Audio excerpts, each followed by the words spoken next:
अस्सलाम वालेकुम स्टूडेंट्स, मैं फार्मासिस्ट मोहम्मद मोहसिन ख़ान हूँ और आप देख रहे हैं मेरा YouTube channel the drug educator. अपने फार्मेसी टेक्नीशियन की लेक्चर सीरीज़ की कंटिन्यूएशन में हम फिजियोलॉजी डिस्कस कर रहे थे, जिसमें हमने चैप्टर 2 स्टार्ट किया हुआ है और आज हम टॉपिक डिस्कस करने जा रहे हैं राइबोसोम्स। जी, तो राइबोसोम्स क्या होते हैं? राइबोसोम के वर्ड को अगर खोल कर देखें तो ये दो लफ्ज़ों पर मुश्तमिल है, एक है राइबो और दूसरा है सोम।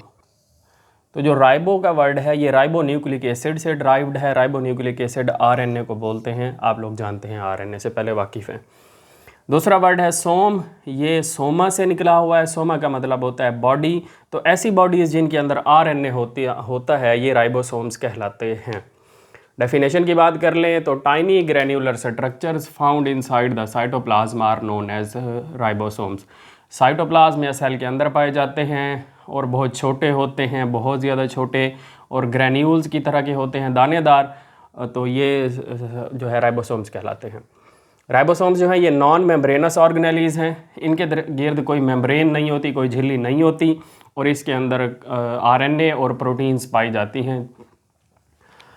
टाइप्स की बात कर लें अगर राइबोसोम्स की, तो राइबोसोम्स को अक्रेंस की बुनियाद पर, या जिस ऑर्गन के साथ ये अटैच्ड होते हैं या नहीं होते, तो उसकी बुनियाद पर दो हिस्सों में डिवाइड किया जाता है, free floating and attached. Free floating ऐसे राइबोसोम्स जो फ्रीली तैर रहे हों, फ्लोट कर रहे हों साइटोप्लाज्म के अंदर, वो फ्री फ्लोटिंग राइबोसोम्स कहलाते हैं। और जो किसी सरफेस के साथ, किसी ऑर्गेनेली के साथ अटैच्ड हों, वो अटैच्ड राइबोसोम्स कहलाते हैं। लास्ट टाइम मैंने आपको दिखाया था कि सेल का न्यूक्लियस में जी एंडोप्लाज्मिक रेटिकुलम, तो एंडोप्लाज्मिक रेटिकुलम की सरफेस पर राइबोसोम्स अटैच्ड होते हैं इस तरह से। तो जो राइबोसोम्स की सरफेस पर अटैच्ड थे रफ एंडोप्लाज्मिक रेटिकुलम पर, ये अटैच्ड राइबोसोम्स कहलाएंगे। और बाकी जो साइटोप्लाज्म के अंदर तैर रहे हैं वो फ्री फ्लोटिंग राइबोसोम्स कहलाएंगे। तो इस तरह से दो टाइप्स हो गई राइबोसोम्स की। स्ट्रक्चर की बात कर लें राइबोसोम का, तो राइबोसोम का स्ट्रक्चर जो है दो यूनिट्स पर मुश्तमिल होता है। 2 सब यूनिट्स हैं, एक स्मॉलर सब यूनिट होता है और दूसरा लार्जर सब यूनिट। ड्रॉ करके दिखाऊं अगर, तो ये इस तरह से बनेगा। राइबोसोम इस तरह से होता है, ये लार्जर सब यूनिट और इसके नीचे ये स्मॉलर सब यूनिट, दोनों एक दूसरे के साथ अटैच हुए होते हैं। तो ये राइबोसोम का स्ट्रक्चर होता है। राइबोसोम का फंक्शन, इसको मज़ीद अगर आप डिटेल से देखें तो ये लार्जर सब यूनिट जो है ये 3 हिस्सों में डिवाइडेड होता है।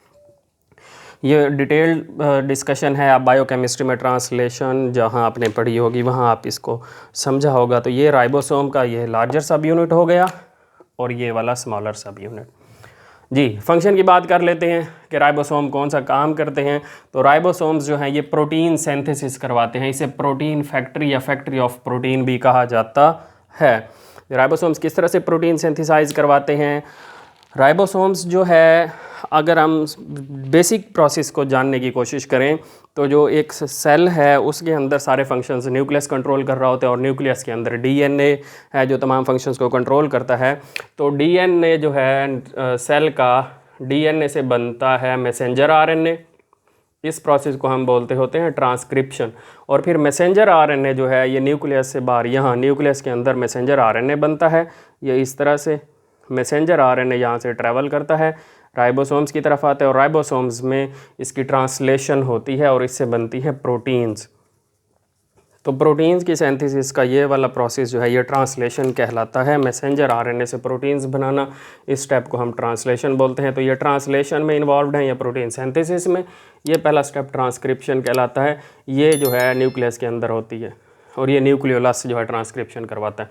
तो ये ट्रांसलेशन करवाते हैं, इनका फंक्शन है प्रोटीन सिंथेसिस। कैसे होती है मैं आपको एक थोड़ा सा ओवरव्यू देता हूँ, डिटेल में आपने बायोकेमिस्ट्री में पढ़ा होगा।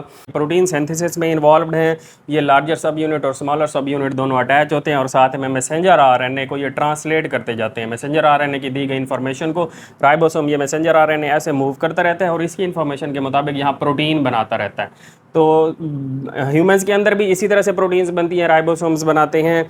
और जो बैक्टीरिया हैं या वायरसेस हैं तो उन बैक्टीरिया, खासतौर तो बैक्टीरिया की प्रोटीन्स भी इसी तरह से बनती हैं। बैक्टीरियल सेल के अंदर राइबोसोम्स क्योंकि पाए जाते हैं, वहाँ भी इसी तरह से बैक्टीरिया के मैसेंजर आरएनए को यूज़ करके बैक्टीरियल राइबोसोम्स, बैक्टीरियल प्रोटीन्स बनाते हैं। ये प्रोटीन्स बैक्टीरिया जो है अपनी ग्रोथ के लिए, अपने सर्वाइवल के लिए यूज़ करता है। अब अगर खुदा न खास्ता किसी को बैक्टीरियल इन्फेक्शन हो गया तो उसको ट्रीट करने के लिए हम एज अ फार्मासिस्ट ऐसी दवाइयाँ बनाते हैं कि बैक्टीरिया वो दवाई जाके बैक्टीरियल राइबोसोम के ऊपर अटैच हो और राइबोसोम के फंक्शन को रोक दे। तो यहाँ अगर दवाई आकर अटैच होती है और वो राइबोसोम्स की ये जो असेंबली बनी हुई है इसे तोड़ देती है, स्मॉलर सब यूनिट अलग हो जाए, लार्जर सब यूनिट अलग हो जाए और प्रोटीन सिंथेसिस रुक जाए, जिससे प्रोटीन्स नहीं बनेगी तो बैक्टीरिया को उसकी सर्वाइवल के लिए जो प्रोटीन्स ज़रूरी हैं वो नहीं मिलेंगी, तो वो बैक्टीरिया की डेथ हो जाएगी।